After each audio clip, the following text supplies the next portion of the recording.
kuwa dhagarta galay intuu ciidda kala dhigay minada dhex dhigayo waqtigii dhammaayay waqtigiinii dhamacyo rasaasiyo dhimbil baydin qoran lilada colaadiyo dhakafar waa kow adhadala taybaanay laayihii dalkaanay idirka ku arka marna dhaafi maaye yor kuwa dhagarta galay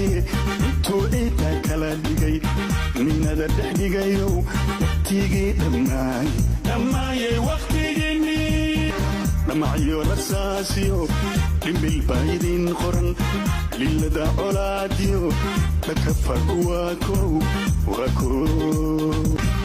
adhadala taybaanay laayihii dalkaanay idirka ku arka marna dhaafi maaye yor kuwa dhagarta galay intuu ciidda kala dhigay minada dhex dhigayo waqtigii dhammaayay waqtigiinii dhamacyo rasaasiyo dhimbil baydin qoran lilada colaadiyo dhakafar waa kow adhadala taybaanay